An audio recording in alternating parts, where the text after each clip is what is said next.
Hope everybody is doing well. We're going to see what we can find out happening in the news today and all along those lines. One of the things that I saw in the news was that it does look like DeSantis will be announcing his candidacy for the presidency on next week. So I did see that announcement that he did say he was going to be running. I believe Pence is running as well. So even though Trump is the presumptive favorite at this particular moment, it does look like there will be some competition on the Republican side. And we do know that Robert Kennedy has declared on the Democratic side, so there is at least some competition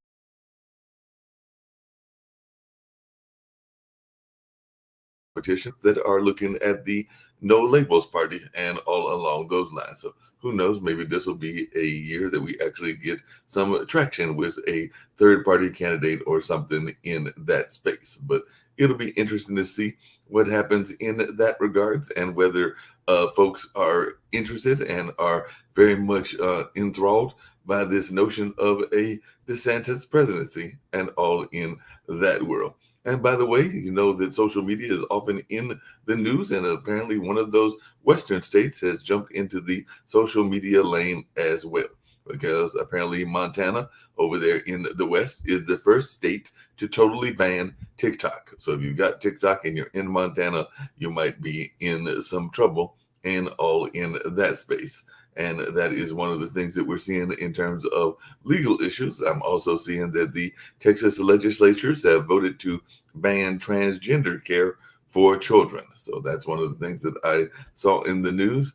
And the other thing that I saw in the news is that on the eve of a hearing that is taking place, the FBI is saying that it has revoked security clearances of 3 agents over that January 6th attack and all along those lines. And there is an untested oil price cap that has helped choke the revenue to Russia. And also we're seeing that Arizona farmers are relying on a drought-stricken Colorado River to water their crops. And of course, we do have the Ukraine war continuing to go on and all in that space. China is saying there is no panacea to end the Ukraine war. So we're going to see if maybe China is going to play a role in some of these things that are going on as well.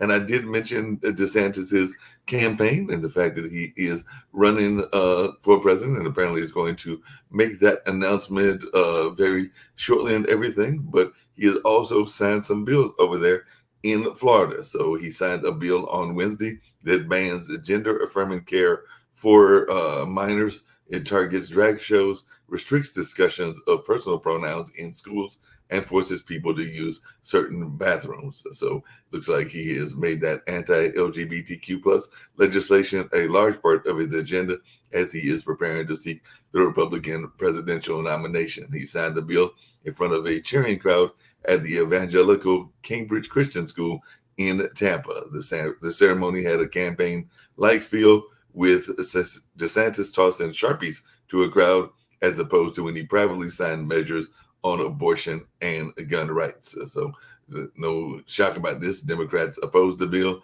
and there were definitely going to be some rallies from the LGBTQ plus community that will be held at the Capitol during the session that ended 2 weeks ago. But the Republicans have a supermajority in both chambers and easily approved the bill for DeSantis' signature.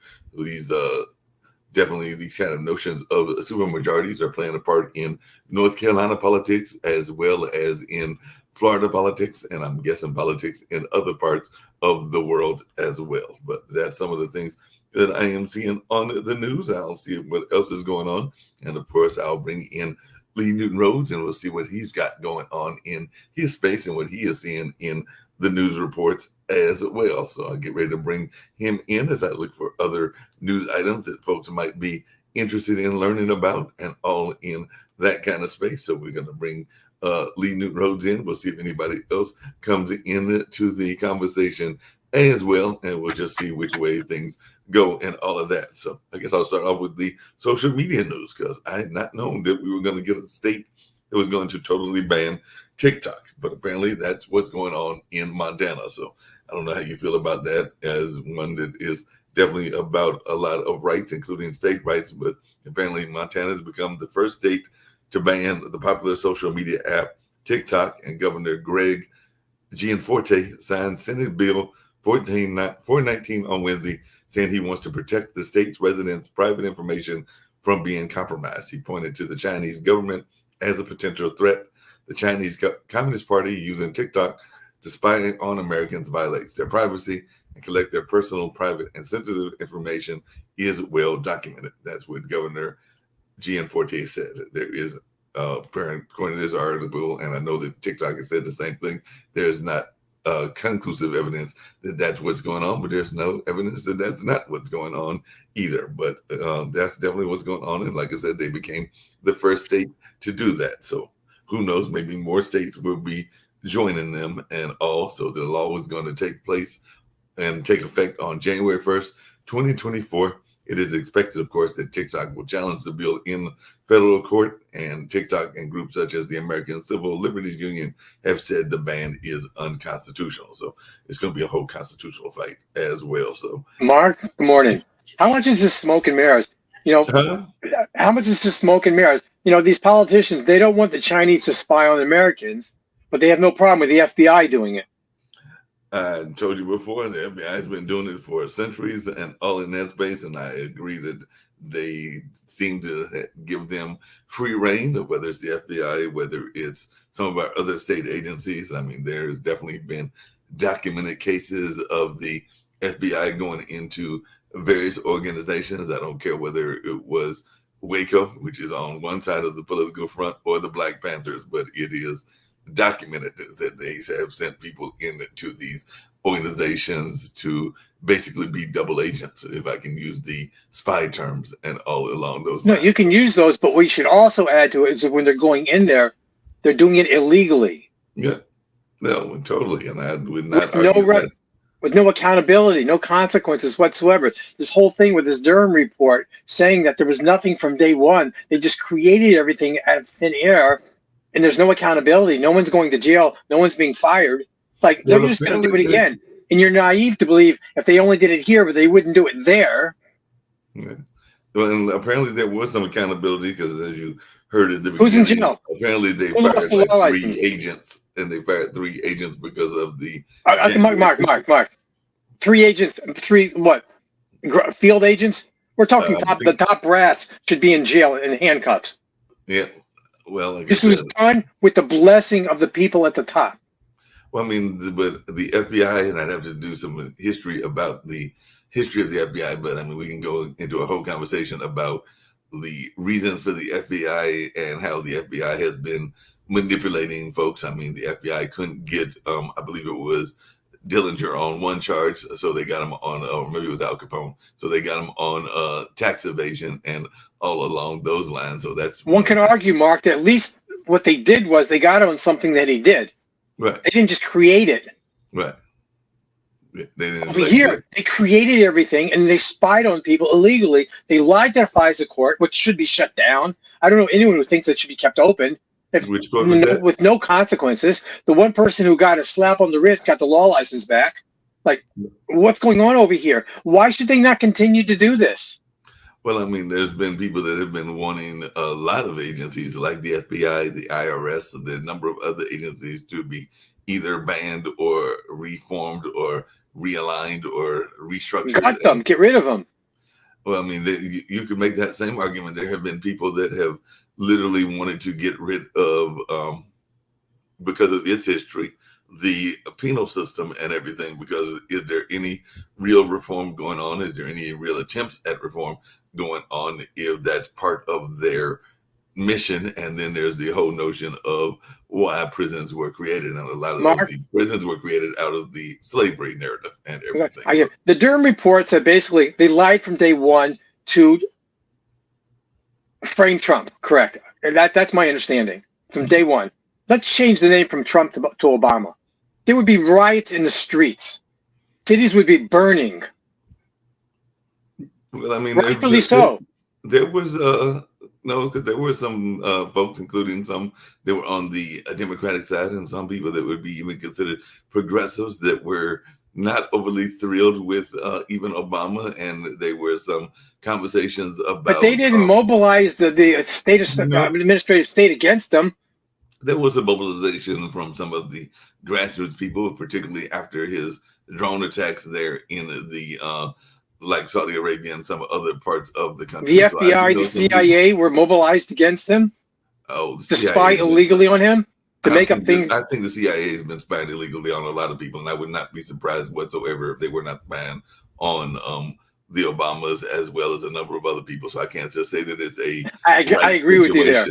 I agree with you there. They probably were spying on him. Or a left situation, I'm sure, and I'll try to get him on at some point or another. If not him, at least one of his kids. But they never organized a coup against him. But yeah, I'm sure that they're spying on Reverend Barber and the whole Poor People's Campaign. And you and me also. Huh? You and me also, they probably are. Oh, I know that my name is probably on the list. My dad and my parents were involved in the civil rights struggle when I was a youngster. So I've probably been on the list since I was probably in the age of 6 or 7. It probably didn't help that I wrote a paper when I was attending the Malcolm X school that wasn't exactly overly friendly of the government, and that I've written sarcastic papers as well. So I'm sure that my name is on the list somewhere or another. But like I said, that would not a badge of honor in the least bit. So yeah, I would not be surprised whatsoever about that. But particularly with some, we had a discussion yesterday.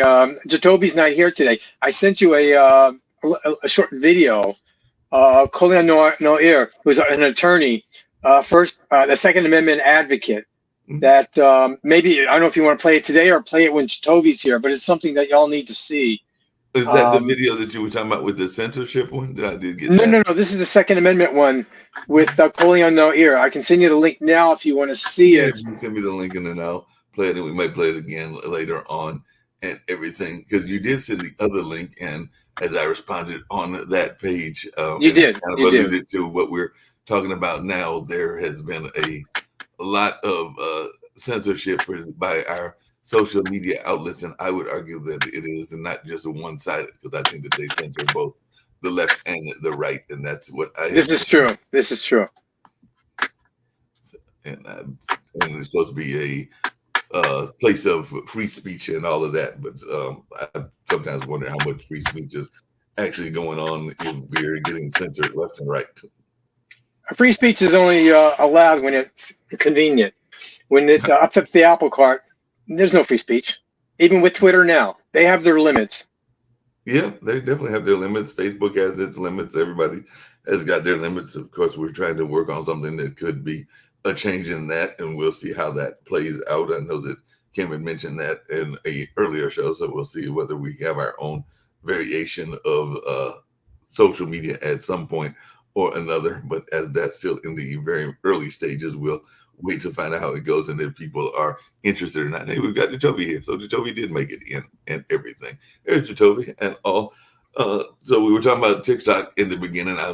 Lee brought up something about a free speech and other thing that I'll get to in a minute. And he was talking about the FBI and things along those lines. But part of this was because apparently one of the far west states, in the sense of Montana, has totally banned TikTok. How a state can ban something that people are having privately, I'm not sure how that works, but that's what they said that they have done and everything. So I didn't know if you had any thoughts about this ban coming from Montana and that area. And that's where we start off the news story with, and a couple of other things as well. And I'll try to bring up this video that Lee wants us to play. So about the TikTok ban, which I am not a fan of a state doing that, or a government. I mean, I can understand the government having issues with it and telling all the federal employees not to utilize TikTok and have it on their phones and so on and so forth. That's fine. But having a state officially ban an actual company is a problem. It is actually, ban a company like TikTok because it's the main reason the country itself or our country should not officially ban TikTok. The irony behind it, the irony behind a ban like that is because that is what countries like China do to other companies. That's what they utilize to ban information from their individuals in their country.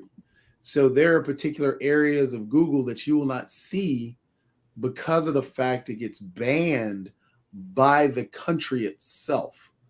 So I find the irony of the whole banning by a state that we're supposed to be, oh, we hate China, China is all this and China's that and blah, blah, blah, blah, blah. Well, let's do just like China and ban a company that we disagree with or feel may have be used to hack into, or because Tencent is has ownership of has part ownership of TikTok, and Tencent is part owned by the government of China. Therefore, TikTok is taking all your information.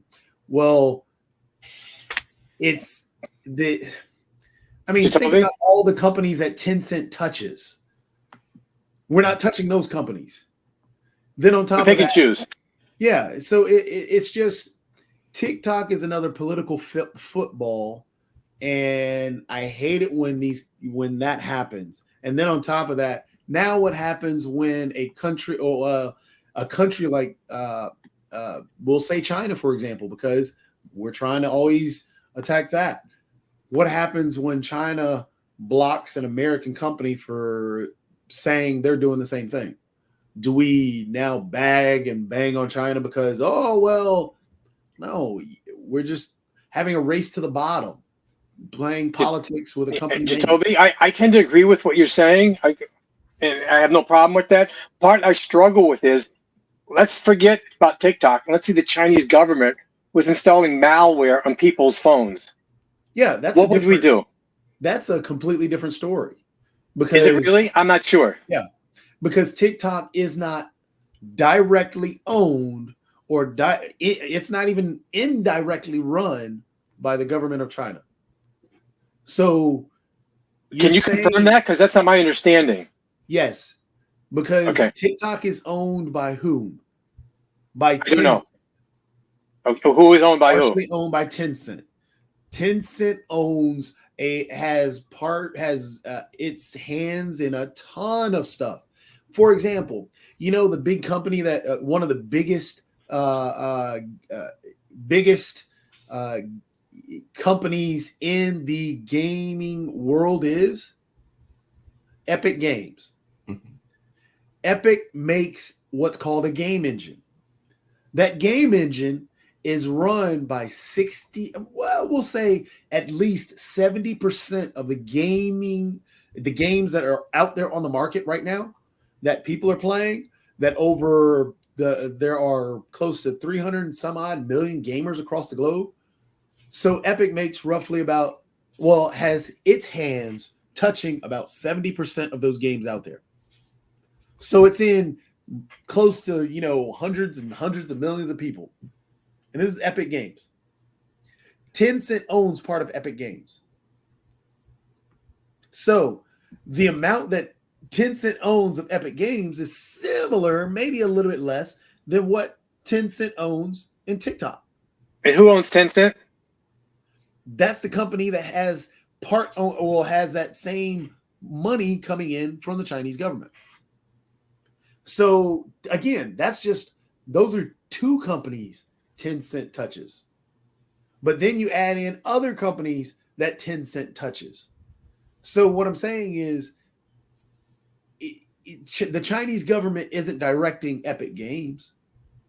even though it owns part of Epic Games. If we're doing the whole, But do they have access to the data from Epic Games? Nope. They don't really even have access to TikTok because TikTok sold itself to. So what is the basis then for these people claiming that TikTok is such a threat? It's because the potential threat. You can sell a lot of people on potential threat. I mean, for example, if you look at one of the, I brought it up a little bit yesterday. One of the big investigations going on in Congress right now, the one thing that the GOP is pushing is, the District of Columbia or DC is so bad because their crime rate is so bad. And they've run on this, and people believe this, but they haven't looked into the numbers. The numbers in terms of comparing it to other major cities? Yeah. Crime rate is down in DC, and then compared to other cities, it's not even in the top 10. But because we run on that fear, and fear sells, that's what's going on. I'm sorry. Is that because DC is really safe, or because the other cities are trash? That's because DC certain cities are very dangerous. We know that. Yeah, I mean, there are certain cities that are super dangerous. DC is not one of them. Got it. But it's an easy target to scare people at, because yes, crime happens in every city. There's no city in this country that hasn't had crime. There's no city in this country that, crime rates go up and down, but overall across the board, all crime rate has dropped. It has. Just something you just said there a minute ago, and I'm not saying that that's not a truism and not a fact or anything, but what cities are we saying are incredibly unsafe or something along those lines? Because I don't know that that's a fair statement, because I can think of just about any city in the United States that might have some crime going on, and there are parts of it that I would probably not want to go into. I mean, there are parts of Durham that I want to go into, but I love the city of Durham where I live and everything. But there are parts of New York that I would not go to. There are parts of California or Los Angeles that I would not go to. So I think that every city has its neighborhoods that are more akin to being maybe more criminally inclined. But I can't think of a city that I would not necessarily visit because of being afraid of being in that city. Now, I might go to that city and I might stay away from neighborhoods, but I don't know that I would stay away from the city itself. I mean, I'll agree with that. I'll agree with that statement and amend what I'm saying. And my point is that every city has crime. New Orleans is considered one of the, murder capitals of the U.S. Well, the thing is, New Orleans has some great parts about it and places that you would love to visit. So, yeah, I mean, I'll admit if it sounds as if I'm trying to condemn the whole city, but I'm not. But again, in terms of having high crime rates or this and that, yes, I mean, New Orleans just has that label because of its per capita rate in terms of murders. However, same with Memphis, but I'm a blues guy. I grew up in Atlanta at a time that they also had problems. So yeah, I mean, there are parts there are different cities that have higher rates of crime. That doesn't make it an unsafe city or a place that you shouldn't visit. But in terms of speaking of what's going on with selling the fear, and yeah, we just fell into that trap. And thank you for Mark for stopping us from that. But that is what gets sold, and that is what gets pushed, and that's what's Congress is sitting there having the investigation of DC, saying DC is so unsafe and getting worse and worse, and these high murder rates and stuff. But a higher murder rate, as we just discussed, New Orleans, they're not having a discussion there, and they're doing that because it's politics and because it is sold across the country. And that, to bring it back to Tencent and TikTok, don't get me wrong, TikTok is no different than Facebook, no different than your Twitter, your everything else. We were talking about that before you got here. Yeah, the reason these things are free is because they do sell your data. and being afraid of, oh, well, the government of China might get my data on TikTok. Well, Facebook has probably sold your data anyway. So Google's probably sold your data. All this stuff happens to make these things free. That's how those free places stay free. And so with TikTok, again, it's not that the government of China is directly grabbing all the data directly from there because they've got all these billions.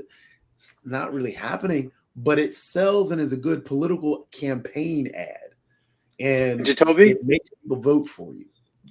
do you know anything? I don't have the statistics. I just thought of the question. We're talking about major urban areas. What's safer? What's more dangerous? What have you? Do we know overall whether the urban cities, urban areas are more dangerous or less dangerous than the suburban cities? Or we don't know. Or at least not. I don't know because it depends on. So the problem with trying to search for that or trying to really categorize, okay, we're looking at urban, unurban.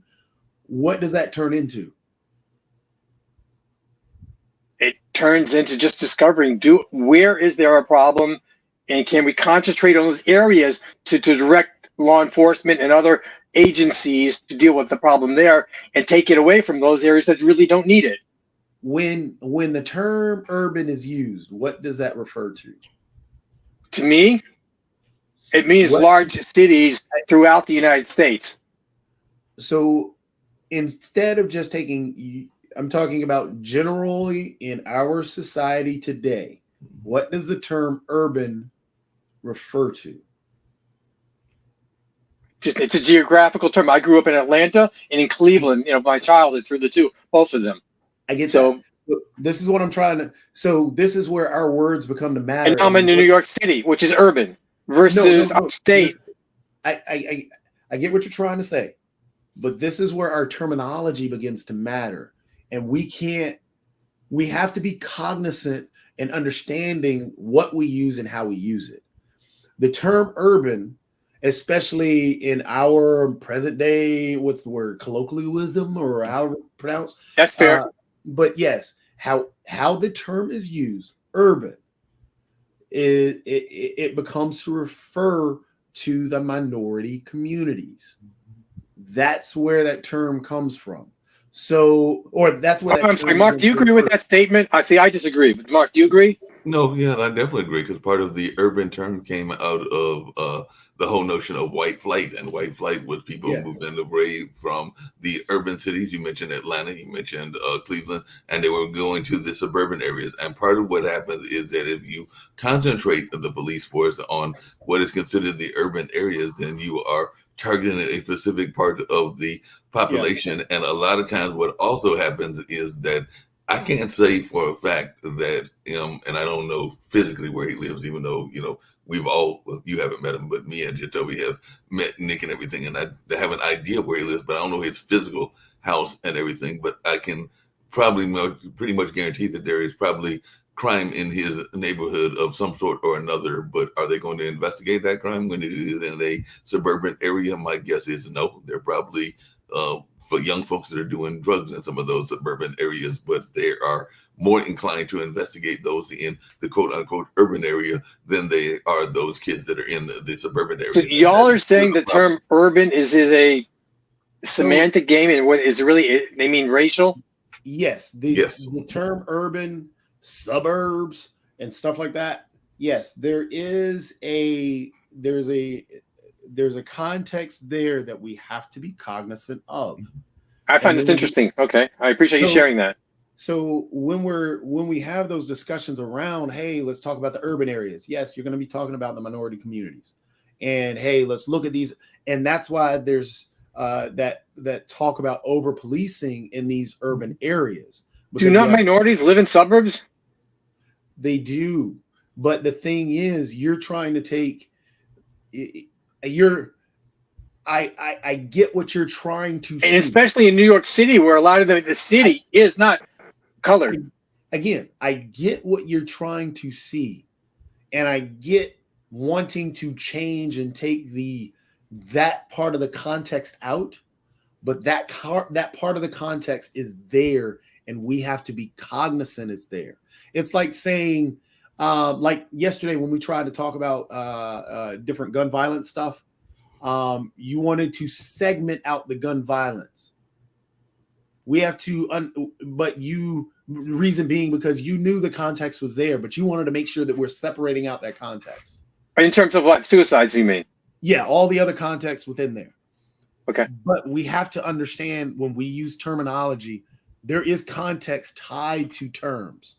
And tying that context to those terms helps us have a better understanding of not only viewpoints in our society and how we discuss things and move things forward. No, I hear what you're saying, but when I look at me, just my experience in life, growing up in Atlanta, Cleveland, and now New York, which are all urban areas, I never looked at them as predominantly minority. And that's why when we discuss things, we can't look at mainly our personal views. We have to try and discuss things as the royal we. Us in general and not us as individual, because it's easy to take things personally when we're discussing us as individual, but it's understanding when we discuss us as general. And I hate to jump away, but I got a quick meeting real quick that I'm getting called into. So no problem, and I appreciate that and everything. The other thing I was going to bring up quickly, and me and Lee will continue the discussion, is part of the other conversation that goes on in the urban discussion is the conversation which has been very real here in the Durham area and throughout North Carolina. I know that even Jacoby, if he was able to join the conversation, would agree with me, is around gentrification, because gentrification has been a major problem as well. And that is a lot of times people that were previously in the suburbs moving into the primary city. And what's the option on that? Because that happens in New York City a lot. Different areas that are downtrodden or whatever you call it, developers will go there, buy things that are dumps, not used, what have you, upgrade them. They weren't always downtrodden. Like I said, I can look in even New York City and a lot of the areas around the Apollo area were actually considered part of the Black elite at one time or another, and the same around some of the parts of Durham and everything. So sometimes it is and I get what you're saying about a economic decision, but sometimes it is done at the consequences of areas that were already having a rich history. I mean, we saw that literally with the highway here in Durham, which literally came. No, I understand your point, but what's the option? Not gentrify it? Gentrification, there's ways that you can bring new developments in and be fair in that new development. That's just my thoughts on it, and definitely there are some things that can be done. How? In that space. I mean, part of it is fairness with the rent. I mean, I'm not opposed to doing things. I mean, you probably are, but I'm not opposed to like some set asides that encourage minority developers and others to develop and continue to develop their communities. But that's just my personal beliefs at all. I do see we've got Steve, so I'm gonna bring Steve in as well. So Good morning, Steve looks like he's in DC again. Oh, Steve, come on, Steve! You can't do this to us. Look at your background. You're coming back. You got from the DC. Guys, the sky, the building. I'm actually here for some personal business with family. My daughter's getting her embassy visa to go to South Africa. But then Congratulations. You got to do some more, Mark. Man in the field reports. Walking the halls of Congress. Yes. So I'm out a little bit more in front. But yeah, today it's great to be you on World Edition. I'm here in Washington live from Capitol Hill. Today they're working on a bill on law enforcement, continued discussions about the debt ceiling. Much talk in the capital city about what's going on in North Carolina. The vote, the supermajority overriding Governor Cooper's veto of the anti-abortion bill. So now it's effective in July. There'll be a 12-week waiting period rather than a 20-week waiting period. People are really upset. And lots of decisions in our state Supreme Court of North Carolina on voter ID and other things that are really affecting North Carolina. So all eyes on North Carolina in 2024, what's going to happen.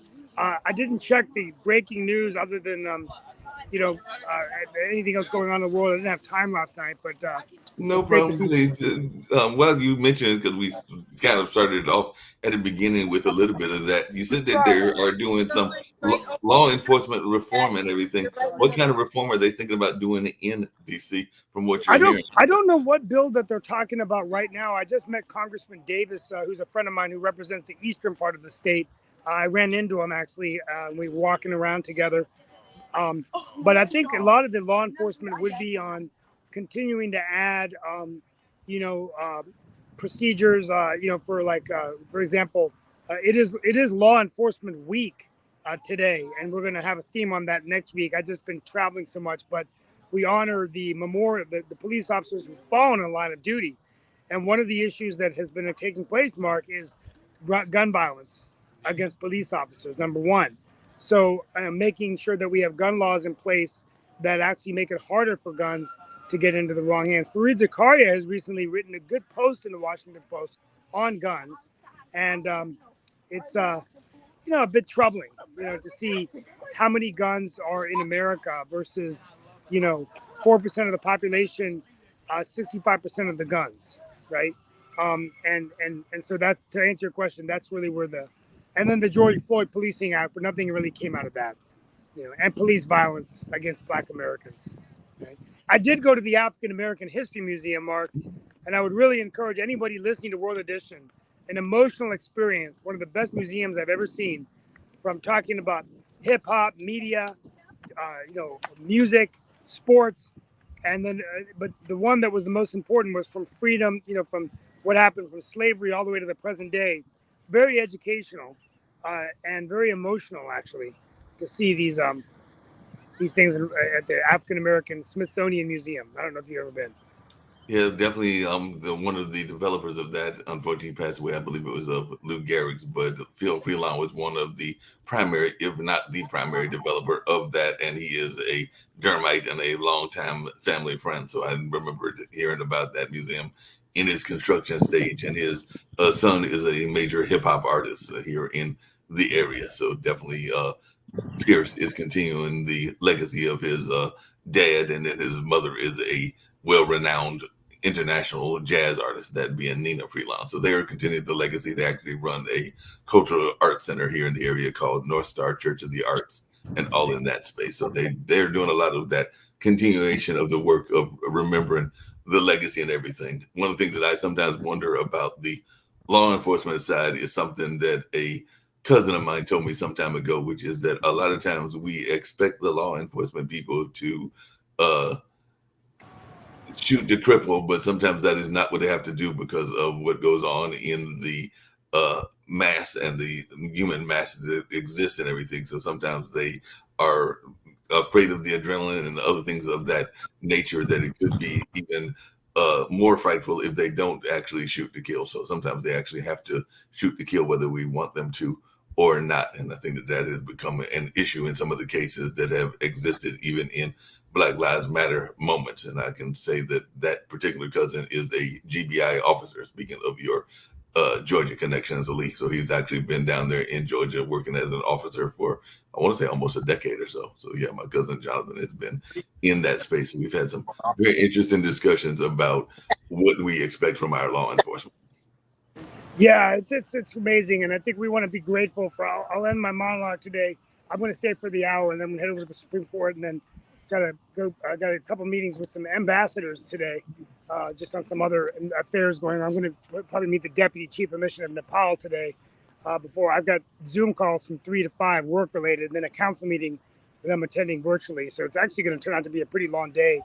But we want to honor police officers. I mean, when, as the president said in his proclamation this week, when they put the badge on and they're pinned, they take an oath of office to protect those in danger, to put their lives at risk, and to uphold the rule of law.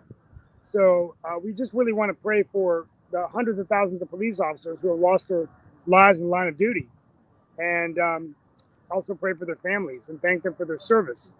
And it's National Police Week, and then Memorial Day was actually on Raleigh on Monday, when they ended up, honoring them in Raleigh, of the fallen soldiers, including police officers, including Ned Bird from Wake County. Yeah. And then of course, continuing discussions about the debt ceiling and the government running out of money, and I'm going to sit down for a second. How can the government run out of money when the government prints the money? I've never fully understood. That's a great question, Mark. I think I've asked even David Walker, and I've never quite understood it, because if the government is the treasury, and well, that's part of the government. I mean, the government has got various elements, but last time I checked, they print the money. So how can you run out of something that you literally print? The problem, Mark, is the more they print, that affects inflation. Okay, that makes sense. So there's a hesitancy to keep doing that, and that's why we have this debt problem. The balance between the two. That makes sense, but I mean, I'm just asking the question. I'm sure a lot of people are asking, going like, seems to me that you should be able to print more of the money. I mean, that's what we're talking about. Law enforcement, that's what criminals do regularly. They print money on the regular side. And of course, that's illegal money, and then they put that into the circulation, and that's a whole other issue that goes on as well. But definitely, that was just one of the things that I had. I got a question for both of y'all that I've been thinking about as y'all were talking, as I was hearing what Steve has got going on there in DC and everything. And it's actually a question more toward the right than the left and everything. But it seems to me that a lot of the candidates are really banking on the issues around abortion and transgender. I mentioned earlier what DeSantis has done and everything in that space. I definitely know what you just said about North Carolina and everything. Is this a safe move by the Republicans, or is this a dangerous move? Because I sometimes wonder if they might be shooting themselves in the foot to some degree, and maybe some people will agree, maybe some people will disagree. But I'm just wondering, is it because I know we do sometimes get into, as Jacoby mentioned earlier, that otherism, and the fact that they are a different lifestyle than anybody here in this room is involved with. Does that make them an easier target and everything, and a safe target, and can it also backfire on the Republicans? Because definitely it seems to me that both of everybody's trying, particularly against Trump, is trying to position themselves as the more moral alternative. Because I've heard that from Pence, I've heard that from now DeSantis. So it seems like they're trying to build their morality and make them as the more moral alternative. Part of that because of what some of the things that Trump has been accused of. But is this a dangerous game that they're playing? I don't know. I mean, I think it's just gotten so divided. It's funny that you mentioned that. Any game that these guys is playing is dangerous now. It's become a gladiator sport where each side is just staking their ground, and you just obliterate your opponent till someone is politically dead. And this morning I ran to the Lincoln Memorial from my hotel, and I always just amazed seeing that mausoleum where it basically says, in this we honor the man who saved the Union, right? It made me think about, as we get prepared to Memorial Day, what did American soldiers die for? Did they die for a democracy that's setting a bad example for the rest of the world? Does there come a point in time where we put aside our differences and try to make the best decisions as Americans? So maybe one solution is we need to fight the fights we can win and forget all of this nastiness that's occurring at the national level. Broadband, healthcare, expanding Medicaid, offering opportunities for our future kids and grandchildren. But anyway, to answer your question, yeah, it's gone to an all-time low.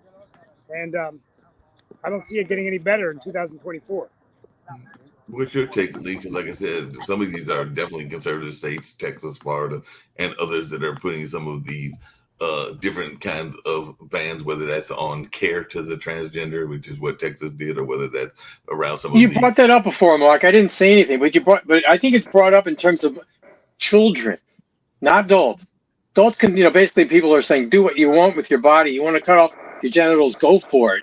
But children who by everybody agrees, they're not fully formed. The brains are not fully formed. They have great imaginations. One day they think they can fly. You're going to push them out the window from the 20th floor? What are we doing to children? And these are lifelong permanent surgeries, making these kids sterile in certain cases. Why do we want to touch them physically? You want to send them for mental counseling or give them their space is one thing. Let them pretend. Let them do what they want. We have things called tomboys when we grew up. Girls who think they're boys, or at least enjoy doing boyish sort of things. That doesn't make them a boy. And then when they grow up, I mean, my thing is they're kids. And when they turn as an adult, now do they have a right to go after these caretakers, these medical providers, and sue them for malpractice because they never consented? They were a kid. The kids can't consent. That's why it's called rape between an adult and a kid, because kids cannot consent. to sex? Can they consent to these lifelong medical procedures? I'm gonna take off a little bit early today because I want to get to my next meeting, but I wanted to come live from DC. And Mark, I'll be back on probably Friday. But Okay. I just want talk about Ukraine, talk about the debt ceiling. Lee, you brought up a good point. These social issues, are they really good for Democrats or bad for Democrats? Because they get them away from focusing on the economy. So much focus 100%. on Trump. Yeah, it doesn't make sense. And I think it's a good short game, but not really a good long game. We're going to talk about Ukraine. We're going to wrap up the week next week. I wanted to wait till the end of the hour, but I got to get a little bit ahead of my day here. No problem. It's a pleasure to be in the capital city. Want to wish everyone a happy National Police Memorial Week. And we'll be back next week on Friday for another edition of World Edition. See you all soon. Thanks for popping in, man in the field. I love this. Yeah, I love the man in the field aspect. And to answer your question, Lee, when I have talked Live to from the World Edition. Thank you. Steve Rao reporting the news. Live. I'm going to come on CNN. Thank you, Steve. when I've talked to the few I'll give people, John King and Anderson Cooper a call tonight. Thank you. do that. When I've talked to a few people that are in that space, they will argue, and I have not seen anything contrary to that, that sometimes that is almost like a red herring argument and everything, meaning that they are not specifically targeting any of these kinds of young folks or anything along those lines. And a lot of times it is with parental consent that they are doing it in after school, if that is like a transgender drag show or a couple of other things, because I have had the pleasure of interviewing some people in that space and actually had a neighbor that was in that space till they moved away and everything. Actually ran into can't remember if they go by here or him, but ran into them recently and everything while being out and about in Durham. I think that we were on the same bus. What kind of parent? What? First of all, what kind of parent wants to expose their little kids to drag shows? I don't get that for the life of me. And what is it about these people who want to do the drag shows that insist that they want to do it in front of children? I don't get that either. There have been drag shows that have had the kind of kid involvement in throughout history. So I mean, we can't go there because there have been performances that were literally in drag. If we wanted to look at the history of performances where men have dressed as women or women have dressed as men, sometimes it's because of the nature of the school. I mean, if it's an all-girls school and you're doing Romeo and Juliet, somebody's got to play. No, Mark, you can't compare the two between Romeo and Juliet in a drag show.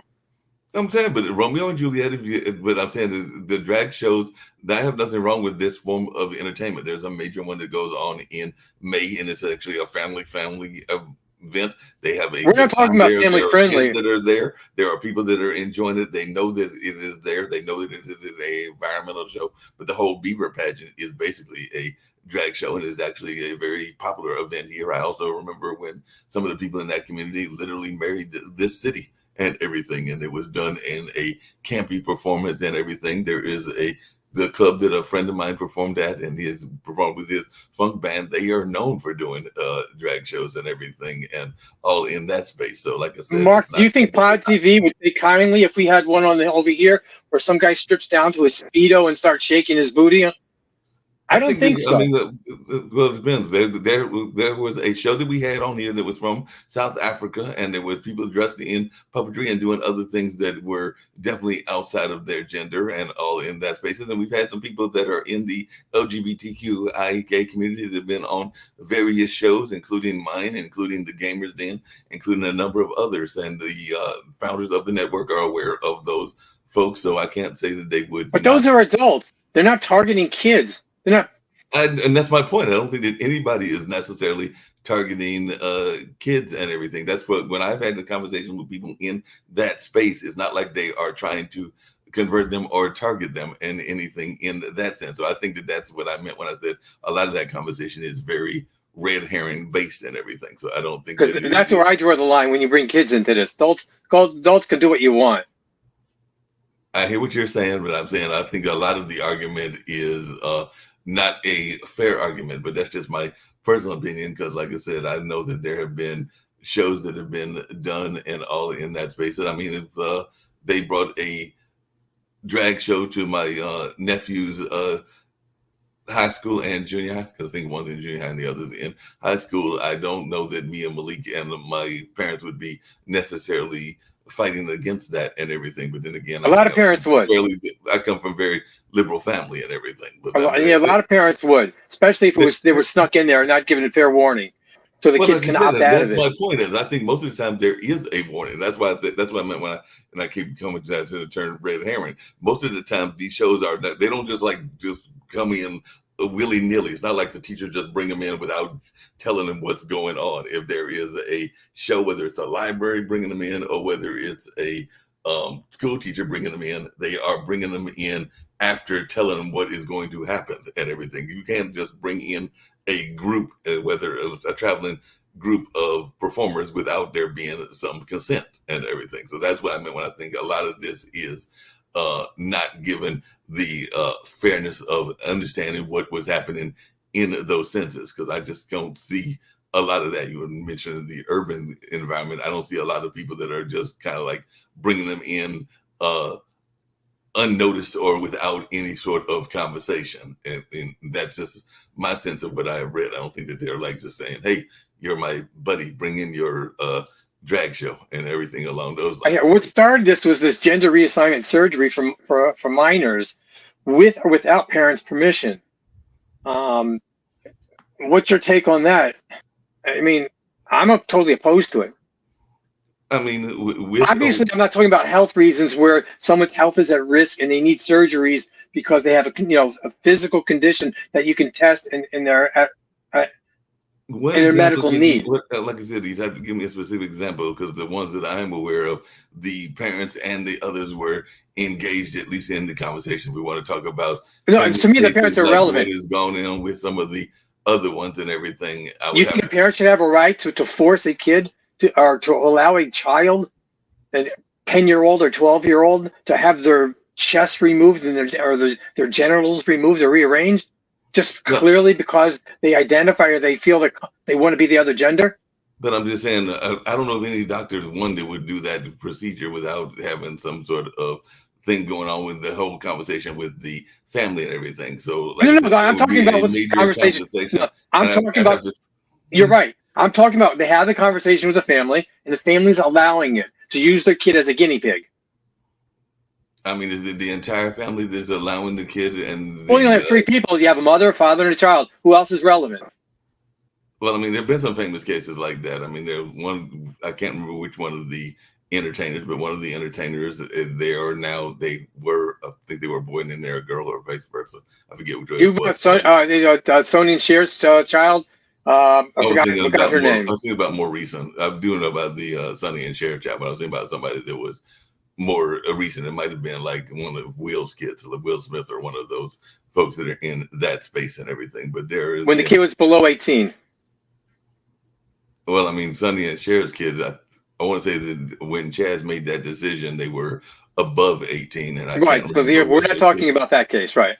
And I can't remember what the age was of the other kids as well. I mean, most people are going to have at least a conversation from and bring in other folks to have the conversations other than just the parents. From what I know, and my mother was a guidance counselor, there's going to be conversations with medical professionals. There's going to be conversations with psychological. I have no problem with conversations. There's going to be conversations with a number of people. I don't think that any parent or any family is just going to get the surgery without having gone through the procedures and everything. So I don't think there's a mass amount of people that are doing this. It's a very rare thing that is going on in that. But there shouldn't be one. Well, I mean, I can't say that because I don't know enough about. You think there should be? You can envision a case? I can't say that because I don't know enough about folks that are born one way but want to be change their sex to another way. I hear what you're saying about kids, and kids can make all kinds of crazy decisions and everything, and maybe they want to reverse it or whatever later on. One, I don't know enough about the reversible nature of the surgeries, because sometimes once you cut off they're gone. Go through a procedure of at least, for lack of a better term, dress up and things of that nature before they actually get to the actual procedure. Because I don't think that you can just have the procedure done without. I want to say that there's age regulations on this as well, but like I said, I would have to. They want to get rid of that. I would have to do further study. You say they want to get rid of that, but I mean, who wants to get rid of it? If you're saying those who are advocating for this, if you said they're pushing the limit, that, I can't say that that's the case. I think that there is a lot of people that are throwing up examples that are not factually based. So I think that they are taking extremes and making those extremes reality when there is no argument that anybody is making those arguments. So that's what I think is happening. God, I hope you're right. Well, that's what I hope you're right. That's my personal thing. I think there's a lot of that. Take it to the extreme kind of arguments, and I think that there's been a lot of that in these conversations. Gotcha. You got a few minutes for that clip? You want to watch that now, or you want to save it for another day? It's up to you. For another day, because I think we've got Not a problem. About another few minutes. I was going to bring up something that you might find interesting, which is a group of Tennessee's parents whose children attended that Covenant school where that deadly shooting took place have filed a motion on yesterday to keep the shooter's writings from being released to the public. So the parents see no good that can come from the release and wish to contend that the writings. How would they know unless they've seen them? Huh? How would they know whether it's good or not can come from it unless they've seen what it said? Unless they read I mean, it. a lot of times the press has already released stuff in that sense, but the parents see that no good can come from the release in which they contend that the writings, which they believe are dangerous and harmful writings of a mentally damaged person, should not be released at all. So, I mean, that's probably one of those freedom of press kind of things as to what was revealed and everything and how much has been revealed. And they are worried that it could be damaging to those kids that are still in the school system. And I can definitely see that. Did they take a vote? Did they take a vote of all the parents? And what gives these parents, I don't know how many they are, the right to suppress something that maybe other parents want or America wants? What gives them the right to stop it if we're legally allowed to have access to it? It would be interesting to see. I mean, the motion came just days after more than 60 Tennessee House Republicans called for the writing to be released. So apparently the Republicans wanted it released and were actually trying to file lawsuits forcing the Nashville police to turn over the records, and the parents are seeking to intervene. My guess is that they are afraid of the impact that it could have on their own students and all in that line. And they probably wanted, I mean, and I've seen this in other cases too, where they want not to add fuel to an already harmful situation and all in that space. So definitely I can see where folks would be concerned about that nature of not wanting to. I mean, there could be a lot of reasons they don't want it. It could be embarrassing to them. There's a lot of reasons maybe they don't want it. Maybe it can be embarrassing to them. Maybe this kid seeked help, and a lot of adults just let them down and weren't there. And these people don't want to be exposed for corruption. I don't know, malpractice. Yeah, I don't know why. I don't know either, but I do remember, if I remember correctly from that case, that there was at least that case, and I think a couple of other cases, there were, to your point, evidence that the shooter had reached out, that had consulted with other people, might have been other students. And I wouldn't be surprised. But in general, with history, the censors have never been on the good side. And when you censor information, to me, in general, that's not a good thing for society. No, I agree with you that it's not a good thing for society. As I said, I think that was the Tennessee case, but it seems to me that somebody had been approached a fellow student, the fellow student then approached an adult, and the adult somehow it got to the police, and the police basically were, coming back to our original conversation of law enforcement, the police were basically told that until the kid did something, they could not intervene, which makes no sense. In other words, they fumbled it. That's just what happened to Parkland shooting in Florida also, if I'm not mistaken. Some of the school authorities and police and mental health professionals, they basically fumbled this with this person. I forgot the person's name, and if I knew it, I probably wouldn't say it anyways. Was presented as a danger, and nobody wanted to take responsibility for stopping this person from doing what they're doing. I mean, but that's been the case on a number of things. I mean, didn't they kid up there in Wisconsin, and he already bought some guns in other places, and people already knew that he was a danger before that particular shooting with the whole thing that was the Rittenhouse case or something along those lines. But there have been a number of cases where people had already done things that should have been stopped, but they didn't stop them. And I mean, if you Mark, you had this New York City on the subway where a guy was unfortunately killed, but he was restrained by the Marine who's being charged with manslaughter now. It's been reported he's been arrested over 44 times. He's been in the system for a long time for kidnapping, for assault, for lots of different things that he should not have been on the streets for, but no judge and no one wanted to take responsibility for him. Yeah, I hear you. Well, like I said, we're getting ready to wind down. The last thing I was going to mention, this was a lighthearted story, even though it does have some serious consequences. But many folks remember, speaking of children and children's stories, that there was a popular story called The Wizard of Oz, and apparently in the Minnesota, Grew up on it. a man has been indicted over the theft of the ruby slippers. So somehow he managed to steal those famous ruby slippers worn by Judy Garland, and he has been indicted for that particular theft that took place in 2005. So the man has finally been charged, and maybe that's something that the FBI did right, because they're the ones. I never understood that. Why would somebody steal something that they can't show to people and they can't tell anyone they did? I don't get that at all. I'd be like, what are you going to do unless maybe you're going to wear it? You hide it for the rest of your life? People take things to show people, look what I have, or they buy things or produce things to show what they have, their house, their car, artwork, what have you. But if you have something you can't tell anyone about, that you have it and you can't show anyone, what are you going to do with it? I have no idea. I mean, maybe you're going to, pawn it off. I don't know what you do with something like that. You're guessing. No one's going to buy it. No one's going to touch it. Yeah. These are famous things.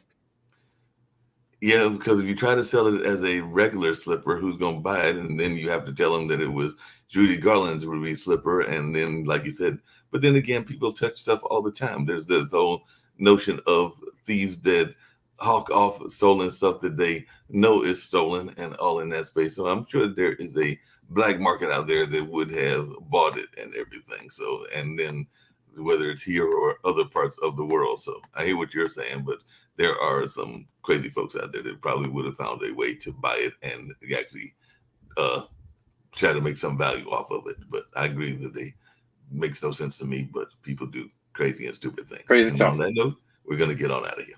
See you tomorrow, Mark. Take care. See you tomorrow.